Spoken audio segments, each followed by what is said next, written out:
Olá pessoal, tudo bem? Sejam bem-vindos a mais uma aula da disciplina de redes de computadores do curso técnico de informática do Instituto Federal do Sul de Minas, campus Inconfidentes. Nessa semana, nós vamos falar um pouquinho sobre redes sem fio. Iremos abordar a classificação das redes sem fio e faremos uma breve simulação mostrando como podemos configurar um roteador doméstico. Vamos lá? Uma rede sem fio, como já é de conhecimento de vocês, é uma rede que é formada por computadores que não utilizam cabos para a troca de informações. E tem como principal característica permitir nossa mobilidade enquanto trocamos informações com outros dispositivos. As redes sem fio podem ser classificadas de diversas formas, e para cada uma dessas formas, uma tecnologia se faz mais apropriada para ser utilizada.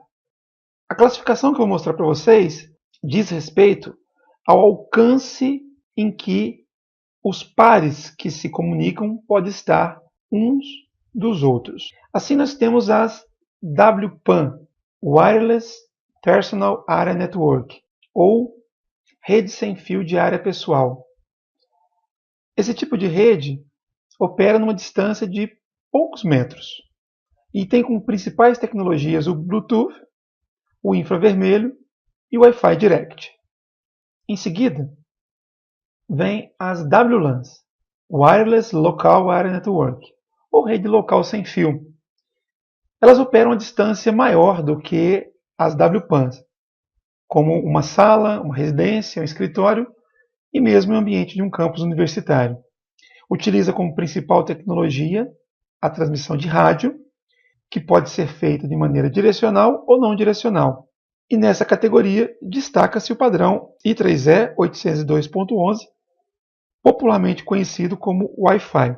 Na sequência, temos as WMANs, Wireless Metropolitan Area Network, que permite a comunicação de nós que estejam distantes, porém, como se fizessem parte da mesma rede local. Nessa categoria, destaca-se o padrão WiMAX, I3E 802.16. Por fim, chegamos às WANs. Ela permite a comunicação de dois nós que estão tão distantes como acontece nas WANs. As principais tecnologias usadas nessa categoria são as redes de telefonia celular, sejam elas de 3G, 4G e assim por diante, e as redes de satélite. Como nós mostramos em aulas passadas, existem diversos elementos considerados como ativos de rede, elementos através dos quais os dispositivos se conectam diretamente para poder alcançar pontos mais distantes no processo de comunicação. Um desses dispositivos, talvez o mais usado atualmente, são os roteadores considerados roteadores residenciais. Eles podem ser utilizados em pequenas empresas e desempenham tanto a função de roteador, quanto de ponto de acesso sem fio, quanto de switch Ethernet. Na função ponto de acesso, ele permite que dispositivos sem fio possam se conectar a ele e, a partir dele, alcançar redes mais distantes, como, por exemplo, a internet. Como switch Ethernet, ele permite que dispositivos que utilizem esse padrão se conectem via cabo e, da mesma forma como os dispositivos sem fio, possam alcançar redes mais distantes. E, finalmente, na função roteador, ele recebe as solicitações de transmissão dos equipamentos a ele conectados e faz o processo de roteamento, fazendo com que as informações sejam passadas a outro roteador e este outro a outro, e assim por diante, até que elas alcancem a rede de destino. Dito isso, vamos agora mostrar uma simulação de como pode ser configurado um roteador doméstico e como ele se comporta. Então, nós vamos aqui no grupo de componentes e escolhemos o componente Wireless Device. Vamos utilizar para o nosso exemplo o roteador sem fio WR300N. Assim como acontece com a maioria dos roteadores domésticos, ele já vem com configuração de fábrica que permite a sua utilização imediata. Olha só, vamos selecionar aqui End Devices e vamos, por exemplo, pegar esse tablet. Quando eu adiciono o tablet à área de trabalho do simulador, veja o que acontece. Ele já se conecta ao roteador sem fio. Como ele fez isso? Nesse caso, tanto o roteador sem fio quanto o tablet estão pré-configurados para que uma conexão pudesse acontecer. Entretanto, é importante dizer que não se deve manter as configurações de fábrica em seus roteadores domésticos, pois esta o deixa vulnerável. Tão logo seja possível, deve-se alterar algumas das configurações. E é isso que eu pretendo mostrar para vocês nessa videoaula. Eu vou então acessar o meu tablet, desktop. Observem que esse equipamento adquiriu via DHCP, que nós falamos em aulas passadas, um endereço IP, uma máscara de subrede e um default gateway. Esse default gateway, na verdade, é o número IP que está sendo utilizado pelo roteador sem fio do nosso exemplo. E, em geral, os equipamentos vêm com endereço IP configurado de fábrica, cujo número consta em seus respectivos manuais, e através desse número é que nós podemos acessar o dispositivo para poder fazer as devidas configurações. Fechei aqui. Vou escolher aqui o Web Browser para poder mostrar como é o processo tradicional de acesso e configuração dos roteadores domésticos. Após garantir que uma conexão física seja estabelecida, eu abro o navegador.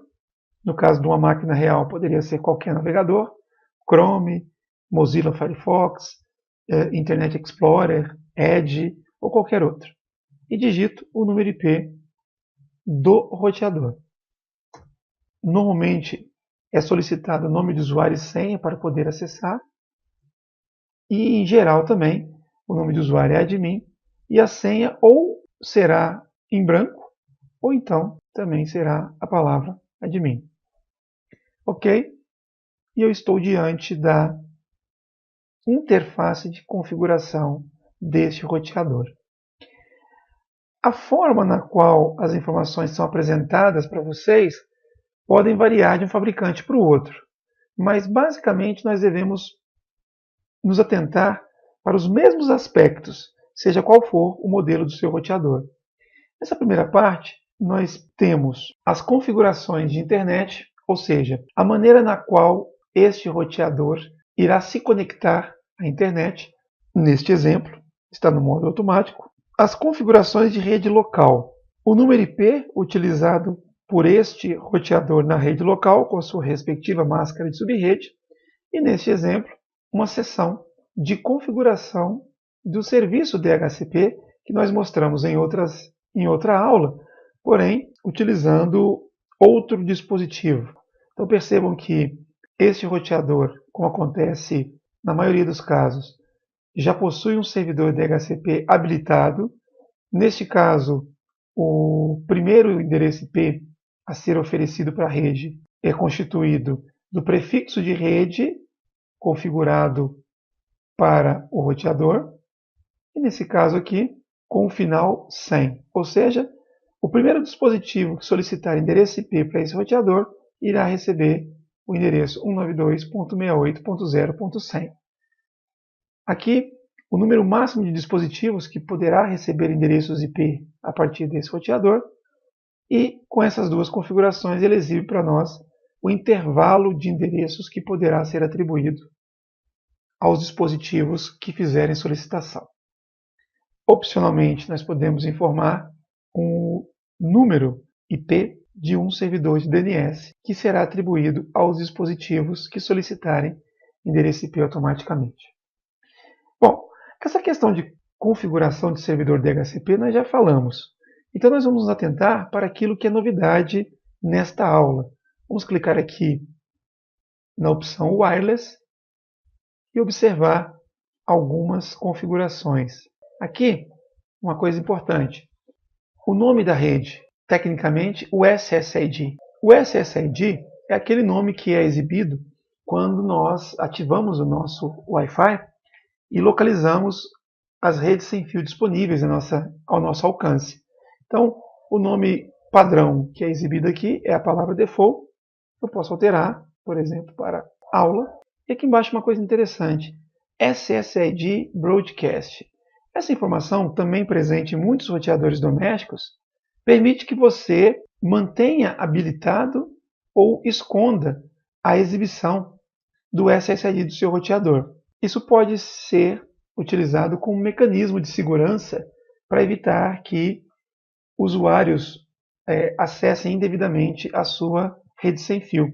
Quando nós desabilitamos o SSID Broadcast, o nome da rede some, apesar de ser possível conectar a ela. Isto, como disse, representa um aspecto de segurança interessante, porém torna, digamos, tedioso o processo de conexão a esse dispositivo. Eu vou manter, por enquanto, ele habilitado. Outra coisa importante, quando vocês forem configurar um roteador sem fio, é a questão da segurança. Clicando aqui na opção Wireless Security, observe que neste exemplo o modo de segurança está desativado, ou seja, nenhuma chave de criptografia, que normalmente nós nos referimos como senha, será solicitada. E vocês perceberam, no momento em que eu adicionei um tablet no meu cenário, que ele se conectou automaticamente sem que fosse solicitado nenhuma senha de acesso. Para habilitar a solicitação de chave de criptografia, basta escolher um dos modos comumente utilizados para esse tipo de proteção. Aqui eu vou utilizar o WPA2 Personal, que é o mais avançado de todos. 1, 2, 3, 4, 5, 6, 7, 8. Feito isso, eu venho aqui na opção Save Settings, salvando a configuração. Observe nesse caso que a conexão foi perdida assim que eu salvei as configurações, porque o tablet havia se conectado ao roteador sem fio sem a solicitação de senha. Com a configuração da mesma, passou a ser necessário que se informasse esta senha. A fim de demonstrar de uma forma mais próxima do real como que essa conexão é feita, eu vou adicionar aqui um outro elemento. Vou clicar aqui no grupo Miscelânea, escolher o quarto item que aparece, que é o Wireless PC. Ele não vai se conectar também automaticamente, como tinha acontecido. Opção PC Wireless. Aba Connect. Aqui, nesse quadro à esquerda, ele vai funcionar como se fosse o serviço de localização de rede sem fio que os nossos dispositivos possuem. Escolho a rede na qual eu quero me conectar, no caso aqui só aparece uma, que nós acabamos de configurar, e clico no botão Connect. Ele vai solicitar então a senha que eu cadastrei, 1, 2, 3, 4, 5, 6, 7, 8. Eu clico em Connect e o PC1 está conectado ao roteador. Observe que ele obteve um endereço IP dentro da faixa estabelecida pelo servidor DHCP. E se esse roteador estivesse conectado a uma rede externa, simulando a internet, eu, a partir desse momento, poderia me conectar a ela.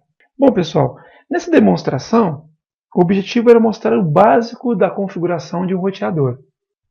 Na disciplina de laboratório de redes locais, nós iremos trabalhar com mais profundidade neste assunto e em outros que serão abordados lá.